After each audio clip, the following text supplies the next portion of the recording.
So this is our interior. It's big. It's very comfy.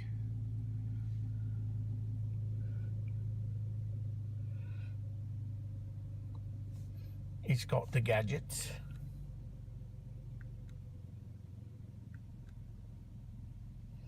These are kind of dumb gadgets. That gadget's not so bad. Look at that gas mileage. That blows. Let's figure that out.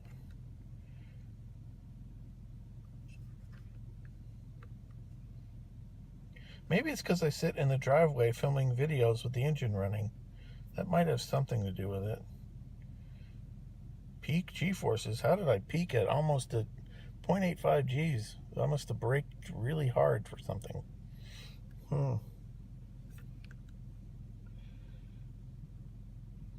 And that tire pressure is wrong.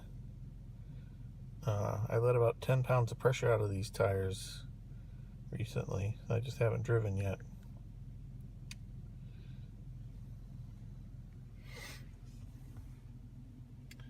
Infotainment.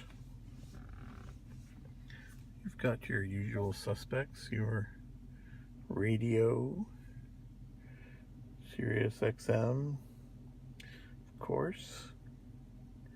Comes with a year of that for free, which is pretty good.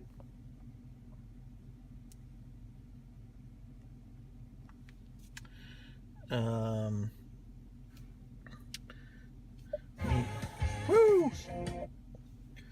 That's media. I've got a USB stick plugged in the center console with a bunch of music on it, so it can play that, obviously. It's a thing it can do.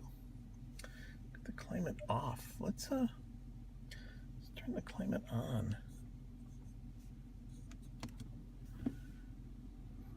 We should have climate, don't you think? Okay, so that's that.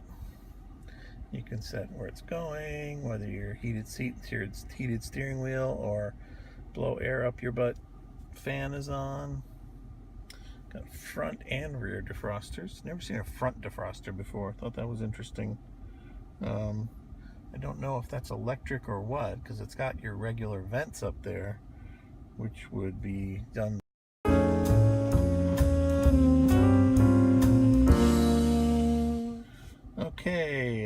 Okay, Apple, I have a bug to report. I'm filming a video and the phone rang, and you decided that you should stop the video and tell me that there was a unknown number calling me. No. I'm shooting a video. I'm not answering the phone. It's okay to let me know the phone rang, but stopping my video, that's just ridiculous. Ugh, hate computers. Let's see what else we got here. So it always tells you the time up here, unless you're in CarPlay, which we'll get to in a minute. It always tells you the temperature outside. The app screen just has all of the functions that you can get to, and you'll see redundancy up there. There's things up here that are down in the bottom here, because this bottom is like a dock. So like radio, nav, media, climate, phone, those things are all apps as far as the system's concerned, and they're put down in here in this dock for quick access, kind of like the bottom row on your iPhone. So climate was this stuff. Controls is just the seats and steering wheel. So I guess they felt they couldn't fit that on the climate screen, so it's got its own screen, which is fine, but I think it's a little weird that it's called controls, because that's a little generic, and really what it does is control how warm your butt is. And then of course you've got nav, which does what nav does. This thing will also do traffic alerts and weather alerts, so that's handy. And then phone won't do anything because I haven't plugged my phone in. No, I don't want to pair a phone, but I do want to plug it in for CarPlay. Now, we'll see what CarPlay does when you're recording a video. This could be interesting.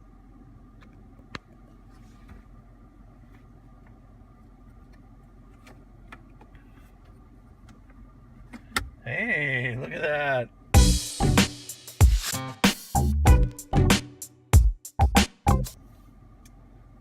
Okay, it blanked my screen and stopped my video eventually. So I started the video again. We'll see what it does if I try to do any of these functions. Like if I were to go to messages.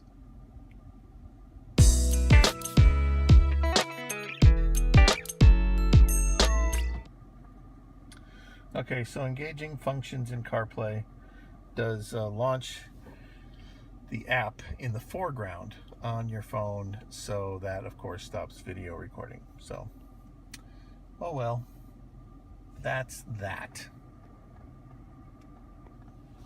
So that's what CarPlay looks like. But this is the most amazing thing. The first thing I did when we drove away, when we were getting ready to drive away from the dealership, was I plugged this in, and that screen came up, and my phone worked, and my music worked, and maps worked, and messages worked, and it all worked.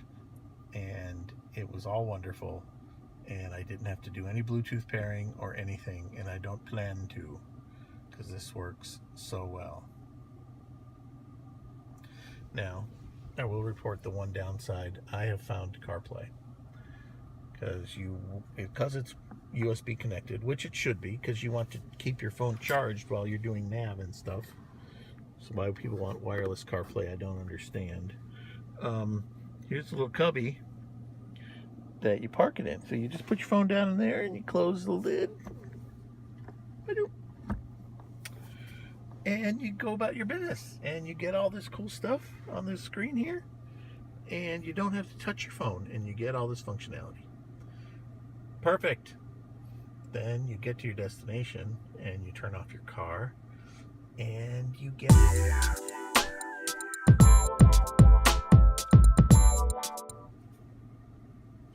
Again, with the interruptions, my phone told me it had no space.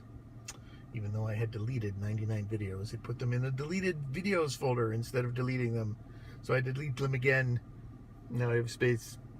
So what I was saying was, you tuck your little iPhone away in the cubby, and you do it all with this thing, and then you forget that your iPhone's in your car and not on your person, and you get out of your car, and you leave your iPhone in your car. That's the one downside. But I'll live with that, because it's such a wonderful way to live.